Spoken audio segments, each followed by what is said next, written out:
की इस वीडियो में हम डिस्कस करेंगे chapter number 2 class 12 NCERT book का, यानी कि ह्यूमन रिप्रोडक्शन।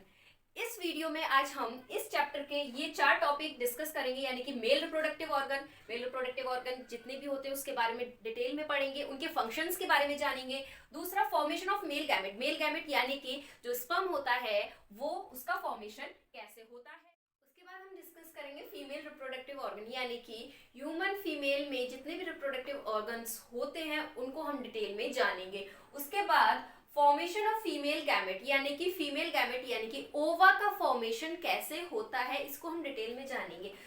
तो अब रिप्रोडक्शन क्या होता है, मेल और फीमेल रिप्रोडक्टिव ऑर्गन क्या होते हैं और गैमेट्स क्या होते हैं, ये सब हम चैप्टर 1 में डिस्कस कर चुके हैं। अगर आपको इसके बारे में जानना है तो मेरे डिस्क्रिप्शन बॉक्स में आपको चैप्टर 1 की लिंक मिल जाएगी।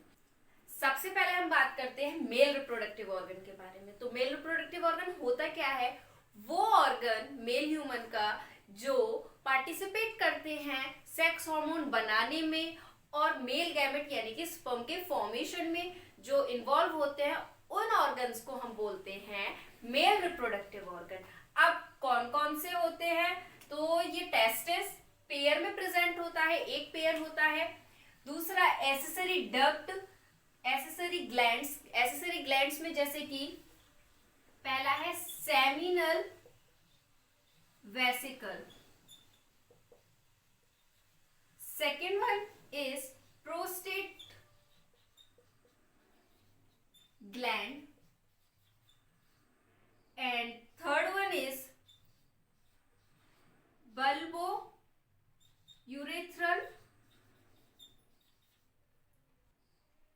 gland। तो सबसे पहले हम बात करते हैं टेस्टिस के बारे में। Testis is the primary sex organ in male because in testis male gamete is produced, which is known as sperm, and also male sex hormones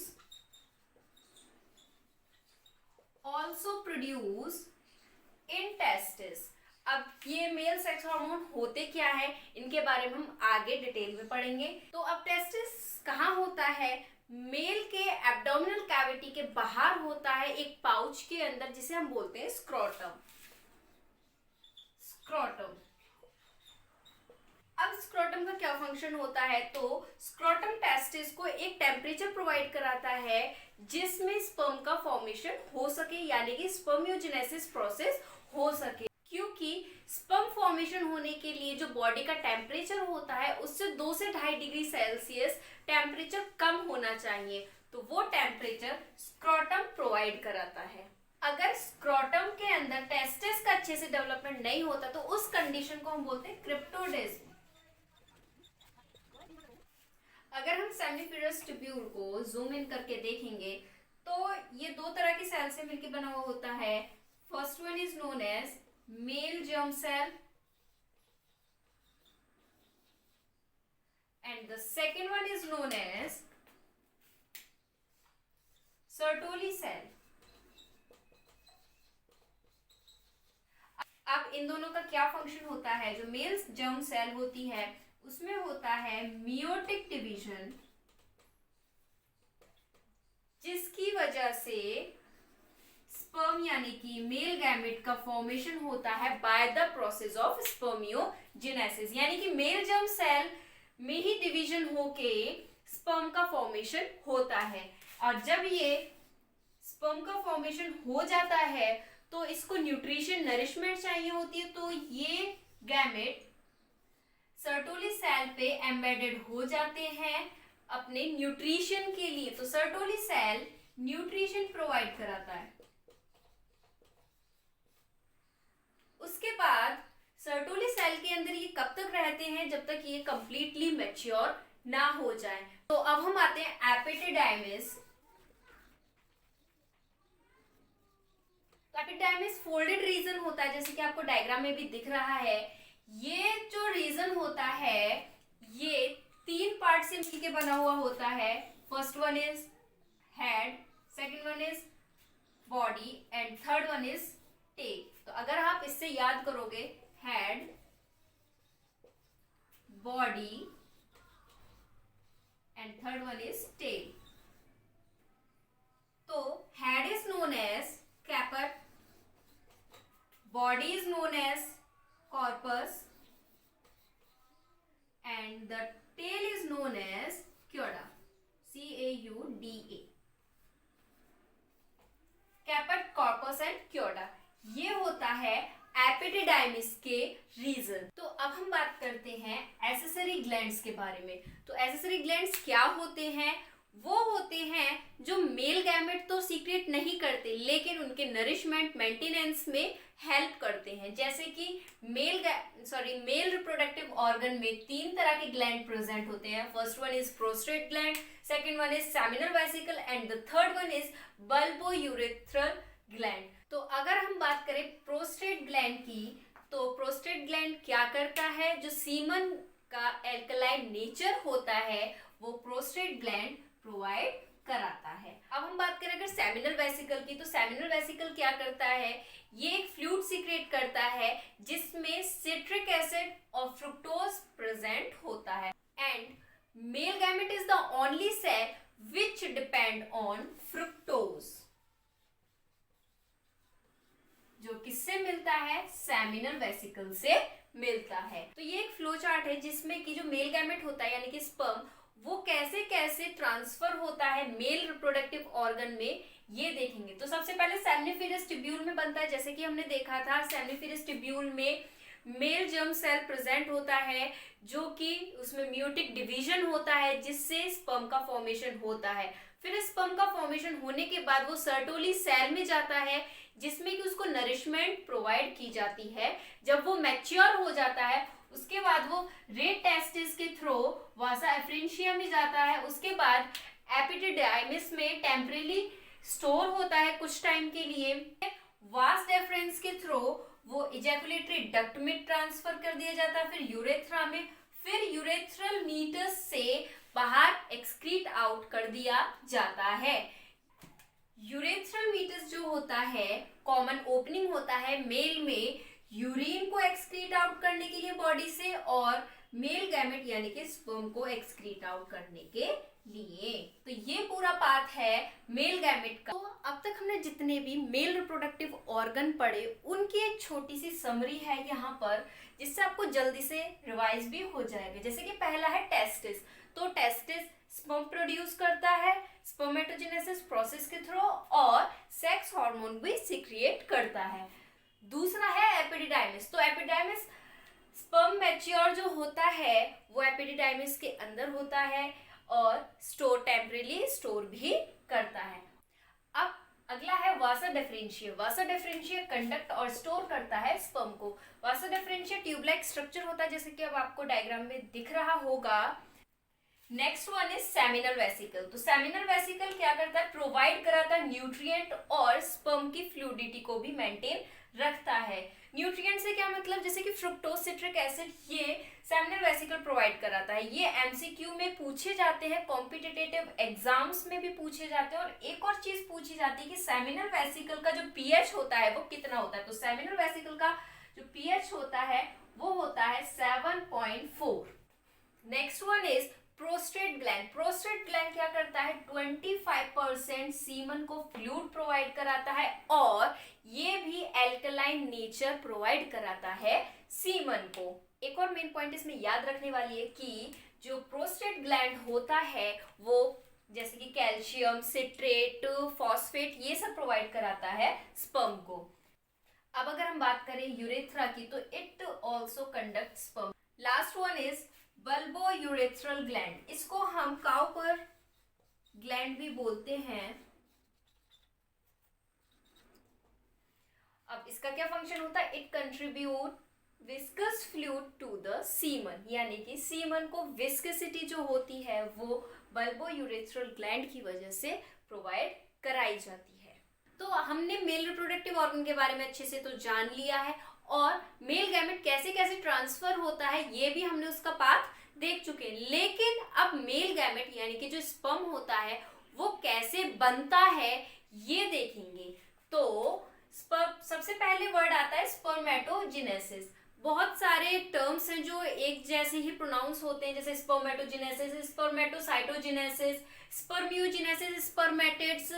तो ये सारे बहुत कंफ्यूजिंग वर्ड्स होते हैं, लेकिन अभी सब आपको क्लियर हो जाएंगे। तो सबसे पहले स्पर्मेटोजेनेसिस होता क्या है। हमने अभी पहले देखा कि जो स्पर्म का फॉर्मेशन होता है वो मेल जर्म सेल से होता है, यानी कि जो मेल जर्म सेल होती है इमेच्योर होती है, इसमें डिवीजन होता है, डिफरेंशिएशन होता है, तब जाके बनती है स्पर्म।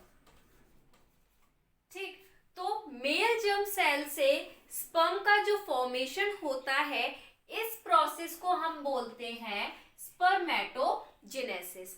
अब ये जो प्रोसेस है ये 4 पार्ट में डिवाइड करा गया है। सबसे पहले स्पर्मेटोसाइटोजेनेसिस, ये क्या होता है। सबसे पहले हमें ये जानना जरूरी है कि मेल जर्म सेल को हम स्पर्मेटोगोनिया बोलते हैं, यानी कि स्पर्मेटोगोनिया। अब मेल जर्म सेल बोल दो या स्पर्मेटोगोनिया बोल दो, दोनों का ही मतलब एक है, इसमें कंफ्यूज नहीं होना है। अब सबसे पहले स्पर्मेटोसाइट में क्या होता है, जो स्पर्मेटोगोनिया होता है उसमें डिवीजन होता है माइटोटिकली, यानी कि माइटोटिक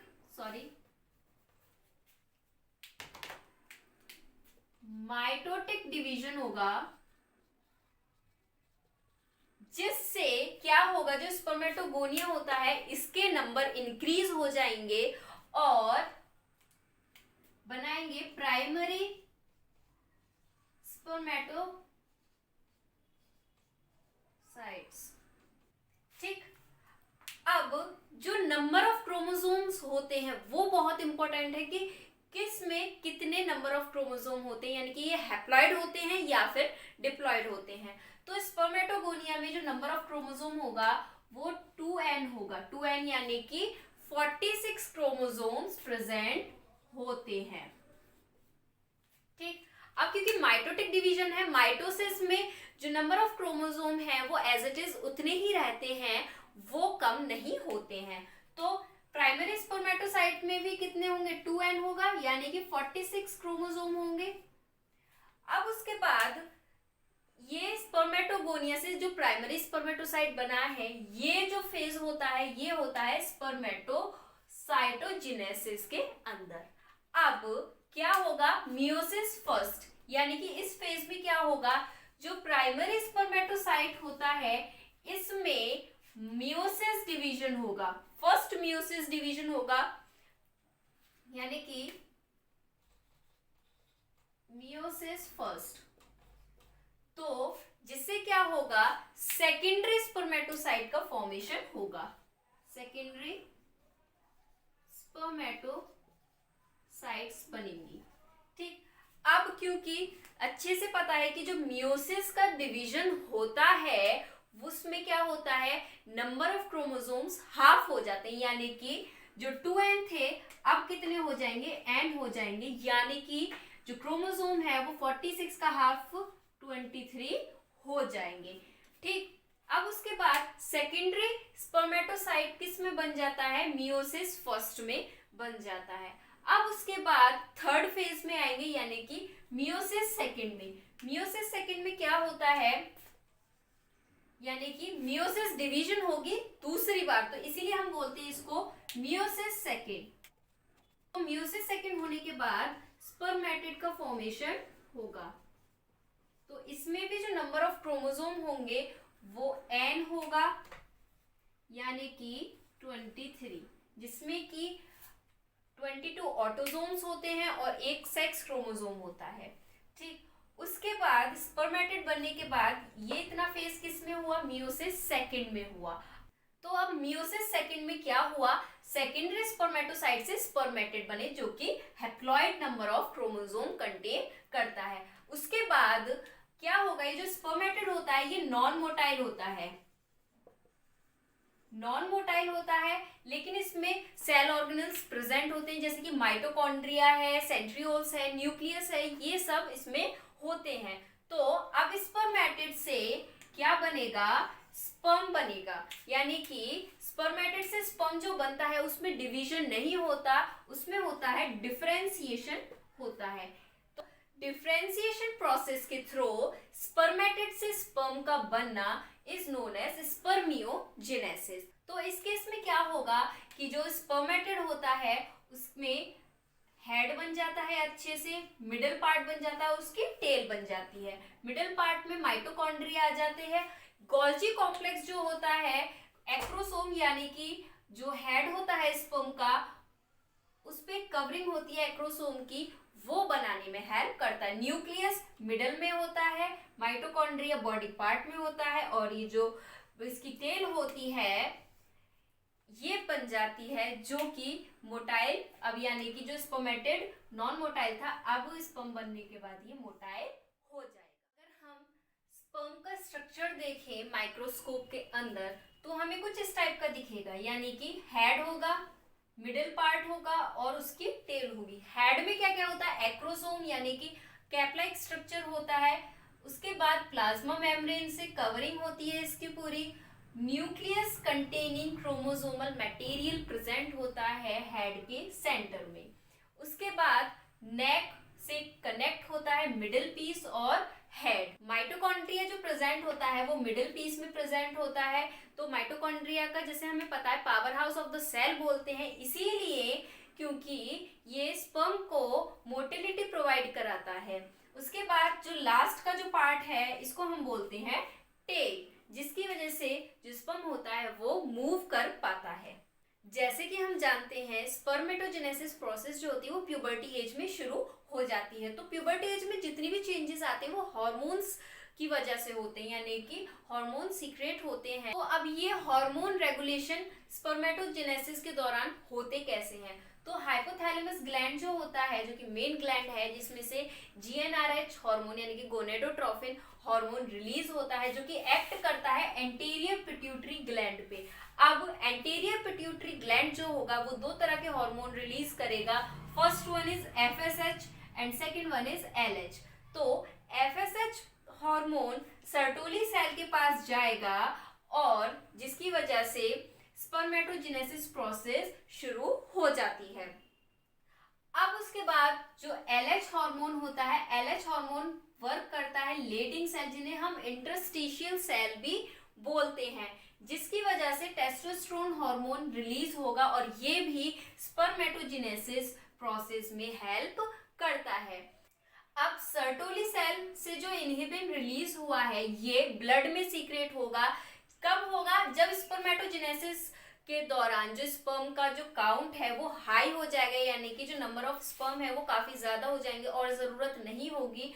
तो ये इनहिबिन क्या करेगा, जीएनआरएच पे नेगेटिव फीडबैक दिखाएगा, यानी कि जीएनआरएच हार्मोन को और एफएसएच हार्मोन को कम कर देगा, जिसकी वजह से क्या होगा, स्पर्मेटोजेनेसिस प्रोसेस स्लो डाउन हो जाएगी। अब एक और पॉइंट इसमें याद करने वाली है कि अगर टेस्टोस्टेरोन का जो अमाउंट है वो ज्यादा होगा तो जीएनआरएच का कम होगा, यानी कि जो जीएनआरएच होगा वो इनवर्सली प्रोपोर्शनल होगा टेस्टोस्टेरोन के। तो अगर टेस्टोस्टेरोन कम होगा तो जीएनआरएच ज्यादा होगा, अगर जीएनआरएच कम होगा तो टेस्टोस्टेरोन ज्यादा होगा। अब हमें ये तो पता चल गया कि प्राइमरी सेक्स ऑर्गन क्या है मेल के अंदर, टेस्टिस। पर सेकेंडरी सेक्स ऑर्गन हम किसको बोलते हैं, तो जितने भी ग्लैंड्स हमने पढ़े, डक्ट, एसेसरी डक्ट्स हमने पढ़े और जो पेनिस है ये होते हैं सेकेंडरी सेक्स ऑर्गन। तो testis is known as primary sex organ and the ducts, glands and the penis also is known as secondary sex organ। तो अब आते हैं सेकंड मेजर टॉपिक पे, फीमेल रिप्रोडक्टिव ऑर्गन। तो इसमें भी कुछ ऑर्गन्स प्रेजेंट होते हैं जो रिप्रोडक्शन के लिए और सेक्स हार्मोन के लिए और गैमेट फॉर्मेशन के लिए रेस्पॉन्सिबल होते हैं। जैसे कि first one is ovary. Ovary को हम प्राइमरी सेक्स ऑर्गन बोलते हैं। क्यों बोलते हैं, because it produce ova. Ova means female sex gamete which is also known as egg. अब ये जो ओवरीज होती हैं ये ओवा के साथ साथ कुछ सेक्स हार्मोन्स भी बनाती हैं, जैसे कि oestrogen and second one is progesterone. अब ये दोनों जो हार्मोन्स होते हैं ये रेस्पॉन्सिबल होते हैं फीमेल के अंदर जितने भी सेकेंडरी सेक्स कैरेक्टर्स आते हैं उसके लिए, जैसे कि मेंस्ट्रुएशन। और ये जो ओवरी होता कहाँ पर है? Near kidney. अब हम बात करें दूसरा structure which is known as oviduct. इसको हम फैलोपियन ट्यूब भी बोलते हैं। अब ओविडक्ट यानी कि जो फैलोपियन ट्यूब होता है इसको 3 मेजर रीजन में डिवाइड किया है। First one is known as infundibulum, second one is known as ampulla and third one is known as isthmus. अभी इसका डायग्राम भी देखेंगे, उससे और क्लियर हो जाएगा। अब हम बात करते हैं तीसरा यानी कि यूटेरस। इसको हम हिस्टेरा भी बोलते हैं, वॉर्म भी बोलते हैं। क्यों वॉर्म क्यों बोलते हैं? क्योंकि जितना भी जो एम्ब्रियो का डेवलपमेंट होता है वो वॉर्म के अंदर यानी कि इस यूटेरस के अंदर होता है। अब यूटेरस की जो वॉल होती है वो 3 लेयर की होती है। फर्स्ट लेयर यानी कि जो आउटर मोस्ट लेयर होती है उसे हम बोलते हैं पेरीमेट्रियम। सेकेंड वन यानी कि जो मिडिल लेयर होती है उसको बोलते हैं myometrium and the third one layer is known as endometrium which is innermost. तो जितनी भी चेंजेस आते हैं मेंस्ट्रुएशन साइकिल के दौरान वो एंडोमेट्रियम लेयर जो अंदर वाली लेयर होती है उसमें आते हैं। अभी डायग्राम से देखेंगे तो उससे और क्लियर हो जाएगा। And the last one is mammary gland. Mammary gland को हम कॉमन लैंग्वेज में ब्रेस्ट भी बोलते हैं। इसका मेन फंक्शन क्या होता है? आफ्टर प्रेगनेंसी यानी कि जब बेबी का बॉर्न हो जाता है उस टाइम पे जो मिल्क का प्रोडक्शन होता है वो मेमरी ग्लैंड में से होता है, यानी कि मिल्क प्रोड्यूस करता है which is essential for every newborn baby, क्योंकि इसमें कुछ एंटीबॉडीज होती हैं जो कि इम्यूनिटी सिस्टम के लिए जरूरी होती हैं न्यूबॉर्न बेबी के लिए। तो सबसे पहले हम बात कर रहे थे ओविडक्ट यानी कि फैलोपियन ट्यूब। तो फैलोपियन ट्यूब 3 रीजन से मिलकर बना हुआ है, यानी कि यहां से लेके यहां तक का जो रीजन है ये है फैलोपियन ट्यूब। और किस किस से मिलके बना है? इनफंडिबुलम, यानी कि ये जो रीजन है इतना इसको हम बोलते हैं इनफंडिबुलम।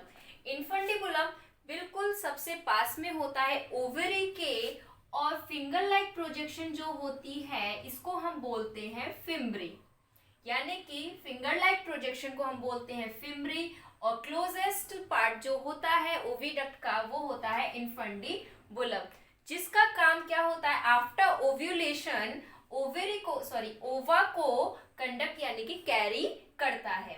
अगला है ampulla. Ampulla is the site of fertilisation, यानी कि जब स्पर्म और ओवा का जो फर्टिलाइजेशन होता है वो एम्फ्यूला रीजन पे होता है। उसके बाद है isthmus. Isthmus is the junction between ampulla and uterine. उसके बाद अगर हम बात करें यूट्रस को जिसे हम वॉर्म भी बोलते हैं, तो इसका जो शेप होता है वो इन्वर्टेड पीयर शेप होता है, यानी कि उल्टा पीयर जो होता है लाइक दिस, इस तरीके से होता है इन्वर्टेड पीयर शेप। अब यूट्रस जो होती है वो 3 वॉल की बनी हुई होती है, यानी कि 3 लेयर होते हैं उसकी वॉल में। फर्स्ट वन इज एंडोमेट्रियम जो सबसे अंदर वाली वॉल होती है। जितनी भी साइक्लिक चेंज होते हैं ड्यूरिंग मेंस्ट्रुएशन वो एंडोमेट्रियम में होते हैं। और सेकेंड वन इज मायोमेट्रियम, यानी कि middle one layer is known as myometrium and the last one and outer most layer is known as perimetrium, जो कि सबसे बाहर वाली लेयर होती है। मेंस्ट्रुएशन के टाइम पे जो शेड ऑफ होता है ब्लड वो क्या है? वो एंडोमेट्रियम लेयर होती है जो शेड ऑफ होती है। अब हम बात करें सर्विक्स की, तो cervix is the narrow funnel like structure which open in uterus during pregnancy और चाइल्ड बर्थ। इन दोनों के बीच में यानी कि इंटरनल और एक्सटर्नल ओस के बीच में एक म्यूकस प्रेजेंट होता है जिसे हम बोलते हैं म्यूकस प्लग। एक इम्पॉर्टेंट पॉइंट है जो कि ह्यूमन रिप्रोडक्टिव हेल्थ में भी है कि जो मोस्ट कॉमन कैंसर होता है फीमेल के अंदर इन रिप्रोडक्टिव ऑर्गन वो होता है सर्विक्स में, जिसे हम बोलते हैं सर्वाइकल कैंसर। कैसे होता है? जब HPV यानी कि ह्यूमन पैपिलोमा वायरस अटैक करता है सर्विक्स पे तो सर्वाइकल कैंसर क्रिएट हो जाता है। ये कॉम्पिटिटिव एग्जाम में भी काफी बार पूछा गया है इन MCQs। अब एम्ब्रियो का जो डेवलपमेंट होता है आफ्टर फर्टिलाइजेशन और प्लेसेंटा का जो फॉर्मेशन होता है वो एंडोमेट्रियम लाइनिंग में यानी कि एंडोमेट्रियम लेयर में होता है। अब अगर हम फीमेल के एक्सटर्नल जेनिटिलिया के बारे में बात करें तो क्या क्या होता है? मॉन्स प्यूबिस जो कि फ्लैशी पार्ट होता है जहाँ पे प्यूबिक हेयर्स प्रेजेंट होते हैं। Next one is labia majora, labium minora, hymen and the last one is clitoris. तो फीमेल रिप्रोडक्टिव ऑर्गन हम अच्छे से जान चुके हैं। अब हम ये देखेंगे कि oogenesis यानी कि ओवम का फॉर्मेशन कैसे होता है। तो हमने जैसे देखा मेल रिप्रोडक्टिव ऑर्गन में यानी कि मेल गैमेट का जो फॉर्मेशन होता है वो स्पर्मेटोजेनेसिस के थ्रू होता है। ऐसे ही फीमेल के अंदर जो फीमेल गैमेट का फॉर्मेशन होता है यानी कि जो ओवम का फॉर्मेशन होता है वो होता है by the process of oogenesis। तो अगर हम oogenesis को डिफाइन करेंगे तो कैसे करेंगे कि it is the process in which the formation and the maturation of ovum occur, यानी कि फॉर्मेशन भी होगा और ओवम फुल्ली मैच्योर भी होता है in the process of oogenesis। अब उसके बाद oogenesis जो होता है वो स्पर्मेटोजेनेसिस से थोड़ा डिफर होता है। कैसे? स्पर्मेटोजेनेसिस प्यूबर्टी एज में स्टार्ट होता है, लेकिन जो oogenesis प्रोसेस होती है यानी कि ओवम का जो बनना होता है वो एम्ब्रियोनिक स्टेज में ही शुरू हो जाता है, यानी कि बिफोर बर्थ ही शुरू हो जाता है। अब इसका जो प्रोसेस है वो दो फेज में होता है, यानी कि बिफोर बर्थ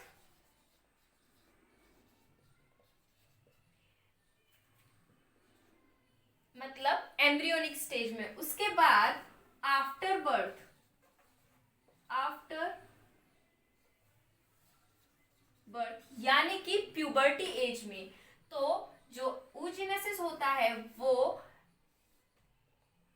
एम्ब्रियोनिक स्टेज में होगा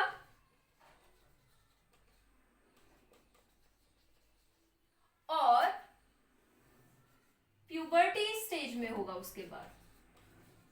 जैसे कि पॉइंट में लिखा हुआ है स्टार्ट्स एट एम्ब्रियोनिक स्टेज। तो एम्ब्रियोनिक स्टेज में एक्चुअल में होता क्या है? इस स्टेज में ओगोनिया का फॉर्मेशन होता है और ये जो ओगोनिया होते हैं ये सिर्फ बर्थ से पहले यानी कि एम्ब्रियोनिक स्टेज में ही बनेंगे। It means no more formation at the time of puberty और आफ्टर बर्थ। और ये जो ओगोनिया होते हैं मिलियंस ऑफ नंबर में बनते हैं, पर इनके साथ होता क्या है?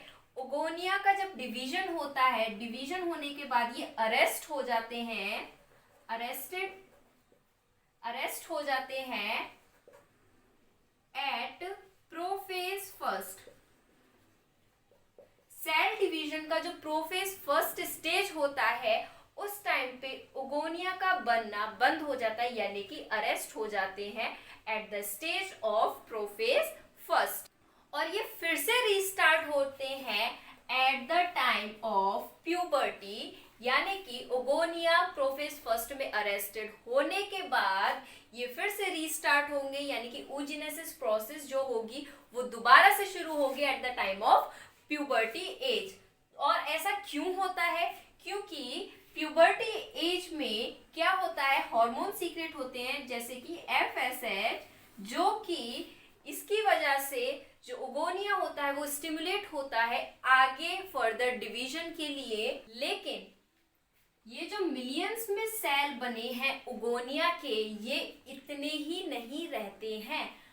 एम्ब्रियोनिक स्टेज से लेके प्यूबर्टी स्टेज तक बहुत सारे जो ओगोनिया होते हैं वो डिजनरेट हो जाते हैं और सिर्फ 60 से 80 हज़ार तक ही बचते हैं, यानी कि 60,000 से 80,000 तक ही ओगोनिया सिर्फ बचते हैं और सभी डीजनरेट हो जाते हैं। तो ये ही पॉइंट है, no oogonia formed after birth, यानी कि बर्थ के बाद कोई और ओगोनिया का नहीं बनेगा। सम ओगोनिया डीजनरेट, अब इनमें कुछ ओगोनिया डीजनरेट हो जाते हैं, यानी कि मिलियंस में से सिर्फ 60 से 80,000 ही बचते हैं। फिर ये स्टार्ट होते हैं, रीस्टार्ट होते हैं eight the time of puberty, क्योंकि जब ये अरेस्टेड हो जाते हैं एम्ब्रियोनिक स्टेज में ही, तो प्यूबर्टी एज में एफएसएच हार्मोन का सीक्रेशन होता है जो स्टिमुलेट करता है आगे इस प्रोसेस को कंटिन्यू करने के लिए। तो अब तक हमने देखा एट एम्ब्रियोनिक स्टेज सिर्फ इतना ही प्रोसेस होता है, यानी कि by birth millions of follicles generates, यानी कि फॉलिकल्स जनरेट होंगे जो कि अरेस्ट हो जाएंगे प्रोफेज फर्स्ट में। उसके बाद मिलियंस ऑफ जनरेट होते हैं, लेकिन सिर्फ कुछ ही, यानी कि 50 से 80,000 तक ही फॉलिकल्स रहते हैं और जो बच जाते हैं वो हो जाते हैं डीजनरेट, और जो डीजनरेट होते हैं उन्हें हम बोलते हैं एट्रेसिया। अब उसके बाद जो 50 से 80,000 तक बचते हैं वो यहाँ पर ही अरेस्ट हो जाते हैं। अब उसके बाद क्या होगा, ये जो प्रोसेस होगी यहाँ पर ही रुक जाएगी। अब उसके बाद क्या होगा, जो एफएसएच हार्मोन होगा वो रिलीज होगा ड्यूरिंग प्यूबर्टी, जिसकी वजह से क्या होगा, प्राइमरी फॉलिकल बनेगा। फिर प्राइमरी फॉलिकल यानी कि एक सेल की लेयरिंग हो जाएगी। फिर उसके बाद सेकेंडरी फॉलिकल बनेगा, यानी कि 2 या 3 लेयर सेल की बन जाएंगी। उसके बाद क्या होगा, फॉलिकल के अंदर, जैसे ये फॉलिकल है, इसके अंदर फ्लूइड लाइक स्ट्रक्चर दिखना शुरू हो जाएगा और इस फ्लूइड लाइक स्ट्रक्चर को हम बोलते हैं एट्रियम। इस फ्लूइड लाइक स्ट्रक्चर को हम बोलते हैं एट्रियम, इसका डेवलपमेंट हो जाएगा। फिर उसके बाद मैच्योर होगा ये फॉलिकल, जो कि ग्रेफियन फॉलिकल बना लेगा। अब ग्रेफियन फॉलिकल में से एग रिलीज हो जाएगा और यहाँ पर oogenesis प्रोसेस खत्म हो जाती है। अब हम पढ़ेंगे ग्रेफियन फॉलिकल के बारे में, जो कि बहुत इंपॉर्टेंट टॉपिक है, इसमें से कुछ ना कुछ आता जरूर है। तो इस डायग्राम में आपको दिख रहा होगा, ये है ग्रेफियन फॉलिकल। ग्रेफियन फॉलिकल में प्राइमरी oocyte ग्रो करेगा and complete it's first meiotic division. तो पहला मियोटिक डिवीजन जब हो जाएगा, यानी कि मियोसिस डिवीजन हो जाएगा, उसके बाद प्राइमरी oocyte भी अरेस्ट हो जाएगा और सेकेंडरी oocyte की फॉर्म में रिलीज आउट हो जाएगा। तो प्राइमरी oocyte अरेस्ट होगा प्रोफेज फर्स्ट में। उसके बाद प्राइमरी oocyte की कवरिंग को हम बोलते हैं जोना पेल्यूसिडा। प्राइमरी oocyte की कवरिंग को क्या बोलते हैं, जोना पेल्यूसिडा, जैसे कि आपको इस डायग्राम में दिख रहा है। और ये जो जोना पेल्यूसिडा होती है, ये ग्लाइकोप्रोटीन लेयर की बनी हुई होती है। उसके बाद इसके जो बाहर वाली लेयर होती है, इसको हम बोलते हैं ग्रेन्युलोसा सेल, जो कि 2 लेयर में होती है, external and internal. External layer को हम थीका एक्सटर्ना बोलते हैं और इंटरनल लेयर को हम थीका इंटरना बोलते हैं। थीका एक्सटर्ना फॉर्म करती है स्ट्रोमल सेल और कोलेजन फाइबर को, जबकि जो थीका इंटरना होती है वो सीक्रेट करती है एस्ट्रोजन हार्मोन को, which is also an important point to be noted। अब ये जो बाहर की सेल्स हैं, इनको हम बोलते हैं कोरोना रेडिएटर। अब ये जो एरिया आपको दिख रहा है, ये वो रीजन है जहां से जो एग होगा वो रिलीज आउट हो जाता है।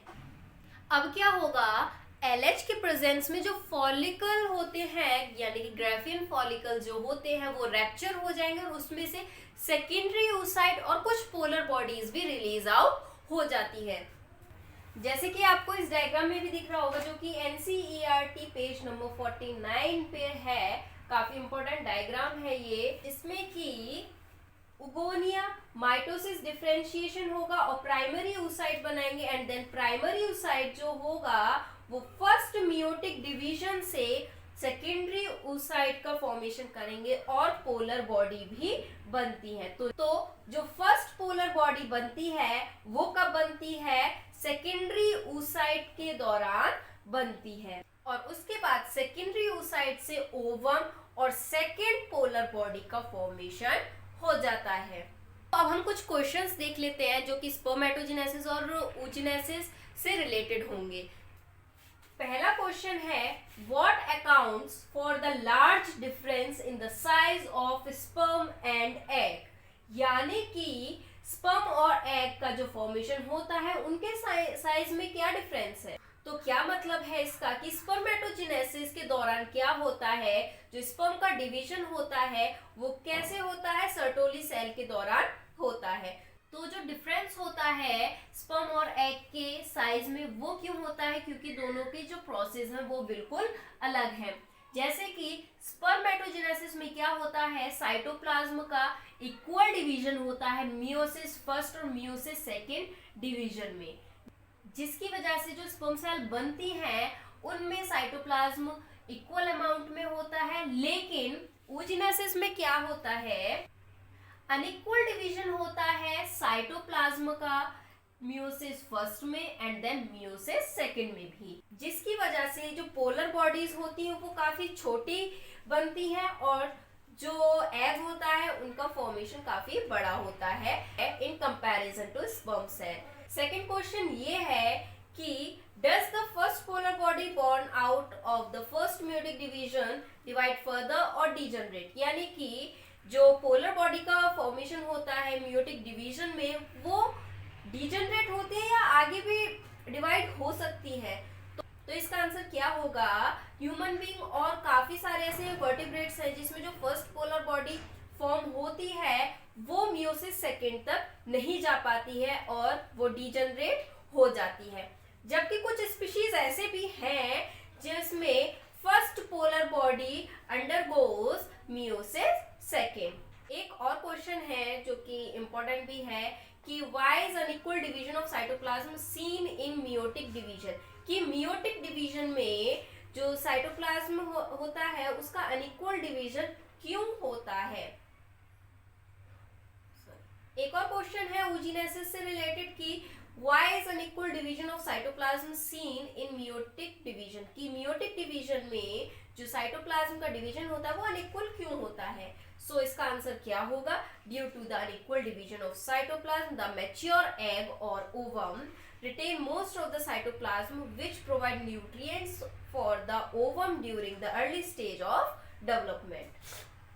एक और चीज ये जानने वाली है कि जो ओवम का सीक्रेशन होता है हर 28 दिन बाद, यानी कि ड्यूरिंग मेंस्ट्रुएशनल साइकिल, वो सिर्फ एक ही ओवम का होता है, यानी कि जो दो ओवरी होती है वो अल्टरनेटिवली ओवम का फॉर्मेशन करती हैं, यानी कि ओवम सीक्रेट करती हैं। तो अगर हम बात करें hormonal control in human female reproductive cycle में, तो क्या होगा, जैसे कि हम सभी जानते हैं चाहे वो मेल हो या फीमेल हो, सभी में जितनी भी चेंजेस आते हैं ड्यूरिंग प्यूबर्टी एज वो सभी हॉर्मोन्स के रेगुलेशंस की वजह से आते हैं। अब जैसे कि हमने पढ़ा मेल रिप्रोडक्टिव ऑर्गन में क्या होता है, सबसे पहले हाइपोथैलेमस रिलीज करता है हार्मोन, जिसके बाद आगे के प्रोसेस होते हैं। ऐसे ही सेम फीमेल के अंदर होता है, यानी कि जो हाइपोथैलेमस होता है रिलीज करता है GnRH, यानी कि गोनेडोट्रोफिन रिलीजिंग हार्मोन। अब GnRH जाएगा एंटीरियर पिट्यूटरी ग्लैंड के पास और इससे कहेगा भाई अपने हार्मोन अब रिलीज कर दो, यानी कि एंटीरियर पिट्यूटरी ग्लैंड जो होगा वो हार्मोन रिलीज करेगा LH और FSH। अब FSH का क्या काम होता है मेन, कि जितने भी ओवेरियन फॉलिकल में डेवलपमेंट होता है, यानी कि प्राइमरी से सेकेंडरी फॉलिकल बनना एंड देन टर्शियरी फॉलिकल बनना, तो ये जितने भी डेवलपमेंट होता है ओवेरियन फॉलिकल में ये कराता है FSH। अब क्या होगा ऑन 14th डे, यानी कि कहने का क्या मतलब है, एंटीरियर पिट्यूटरी ग्लैंड से दो हार्मोन निकलेंगे FSH और LH। अब एफएसएच का क्या काम होता है, ओवेरियन फॉलिकल का जो डेवलपमेंट होता है वो एफएसएच कराता है। फिर जब 14 दिन हो जाएंगे तो एलएच का जो सीक्रेशन होगा वो इंक्रीज हो जाएगा। इंक्रीज होने की वजह से ओव्यूलेशन स्टार्ट हो जाएगी, यानी कि ओव्यूलेशन प्रोसेस हो जाएगा, यानी कि ओवेरीज ओवेरियन फॉलिकल में से रिलीज आउट हो जाएंगी। अब क्या होगा, वो जो ओवेरियन फॉलिकल होगा, ओवेरियन फॉलिकल में से दो तरह के हार्मोन्स निकलते हैं which is known as oestrogen and inhibin. अब क्या होगा, जब ओव्यूलेशन हो जाएगा तो इसमें क्या होगा कि जो ओवेरीज होंगी वो तो रिलीज आउट हो जाएंगी, लेकिन जो ओवेरियन फॉलिकल होता है जब वो बर्स्ट हो जाता है और फिर बर्स्ट होने के बाद जो पार्ट बचता है, जैसे कि हम एक एग्जांपल लेते हैं पानी का गुब्बारा, ठीक है, तो जब हम उसको फोड़ते हैं यानी कि जब हम फेंकेंगे उसको, तो उसके बाद जो रेजिड्यू बचता है गुब्बारे का यानी कि बैलून का, इसी तरीके से जब ओवेरियन फॉलिकल बर्स्ट आउट होता है तो जो बचता है उसको हम बोलते हैं कॉर्पस ल्यूटियम, यानी कि ओवेरियन फॉलिकल के बर्स्ट होने के बाद जो बचता है उसको हम बोलते हैं कॉर्पस ल्यूटियम। ये सिंपल है। अब उसके बाद कॉर्पस ल्यूटियम में से भी दो तरह के हार्मोन निकलते हैं, प्रोजेस्टेरोन और रिलैक्सिन। तो ये बहुत इंपॉर्टेंट है कि किससे कौन से हार्मोन निकलते हैं। ओवेरियन फॉलिकल से दो तरह के हार्मोन निकलते हैं, एस्ट्रोजन एंड देन इनहिबिन, और कॉर्पस ल्यूटियम से दो तरह के हार्मोन निकलते हैं, प्रोजेस्टेरोन और रिलैक्सिन। अब इन चारों हार्मोन्स का क्या फंक्शन है अब ये देखेंगे। तो अब हम बात करते हैं सबसे पहले एस्ट्रोजन हार्मोन की, जो कि किसमें से रिलीज आउट होता है, ओवेरियन फॉलिकल में से। तो इसका क्या फंक्शन है, ये डेवलप करता है और मेंटेन करता है female reproductive structure, female secondary sex characteristic, यानी कि जो प्यूबर्टी एज में जितनी भी कैरेक्टरिस्टिक या जितनी भी चेंजेस आती हैं फीमेल के अंदर, वो किस वजह से आते हैं, ड्यू टू एस्ट्रोजन हार्मोन। और क्या करता है, इंक्रीज करता है प्रोटीन एनाबॉलिज्म को, प्रोटीन एनाबॉलिज्म को इंक्रीज करने में हेल्प करता है एस्ट्रोजन।